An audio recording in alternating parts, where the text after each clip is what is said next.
বাংলা ছবিতে এই প্রথম উঠে আসছে চৈতন্য মহাপ্রভু। কী ভাবছেন, কোনো গল্প কথা? না, সেই ছবির টিজার এসছে, সেটা নিয়ে আলোচনা করব আপনাদের সাথে। সেই সঙ্গে আরও কিছু আপডেট আছে, সবটা নিয়ে আলোচনা করছি এই ভিডিওতে। তাহলে দেরি না করে চলুন ভিডিওটা শুরু করছি। হস্তলিপি originals, the ultimate filmy dose. SVF এবং রানা সরকার মিলে প্রযোজনায় আসছে লৌহগৌরাঙ্গের নামরে। ছবিটার পরিচালনা করেছেন সৃজিত মুখার্জি। ছবিতে যিশু সেনগুপ্ত, শুভশ্রী গাঙ্গুলি, ব্রাত্য বসু, ঈশা সাহা, ইন্দ্রনীল সেন, এছাড়াও আরও অনেককে দেখা যাচ্ছে। ছবির গল্পটা চৈতন্য দেবকে ঘিরে। 3টে টাইম লাইনে এই ছবিটার গল্প মোড়া হয়েছে। বর্তমান টাইম লাইন, নটি বিনোদিনীর টাইম লাইন এবং চৈতন্য মহাপ্রভুর টাইম লাইন এই ছবিতে তুলে ধরা হয়েছে। ঈশা সাহার চরিত্র সম্ভবত চৈতন্যদেবকে নিয়ে চর্চা করছেন।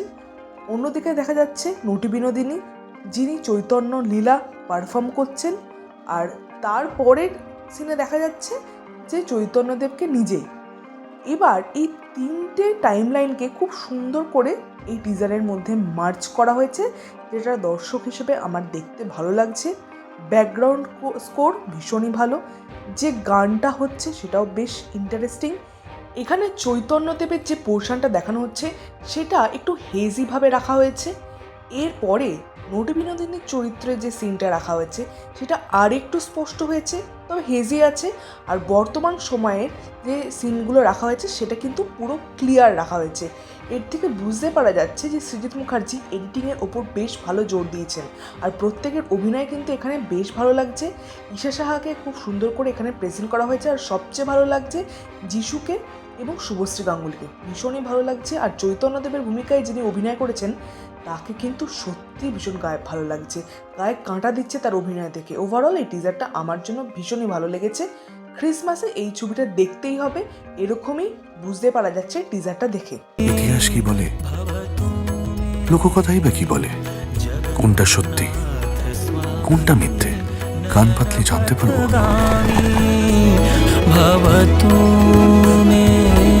কিভাবে ঘটেছিল শ্রী চৈতন্যদেবের অন্তর্ধান। দেবের খাদান 2 এর অ্যানাউন্সমেন্ট টিজার কবে আসছে সেই নিয়ে দর্শক মহলের আকাঙ্ক্ষার শেষ নেই। শোনা যাচ্ছে যে 1 জানুয়ারি 2026-এ খাদান 2 এর অ্যানাউন্সমেন্ট টিজার আসতে পারে। সেই সঙ্গে জানা যাচ্ছে 2026-এ দেবের একটাই ছবি আসবে, খাদান 2 ক্রিসমাসে। তার পরের বছরে অর্থাৎ 2027-এ কিন্তু চিরকুট নামে একটা ছবি আসতে পারে, তবে সেটা পুজোতে নয়, ঈদে আসতে পারে। এবং পরে অর্থাৎ ক্রিসমাসে আসতে পারে প্রধান 2, এমনটাই জানা যাচ্ছে আপডেট সূত্রে। তবে এটাও পরিবর্তন হতে পারে। এখন দেখা যাক দেব তার পরবর্তী স্ট্র্যাটেজি কীভাবে তৈরি করে। বিরাট বাজেট খরচ করে জিতের কেউ বলে বিপ্লবী কেউ বলে ডাকাত এই ছবির একটা চেজিং সিন শ্যুট করা হবে, যেখানে অনন্ত সিংহ রূপে জিত পালিয়ে যাচ্ছে এবং টোটা রায়চৌধুরী অর্থাৎ পুলিশ অফিসার তাকে ধাওয়া করছে, এমনটাই জানা যাচ্ছে।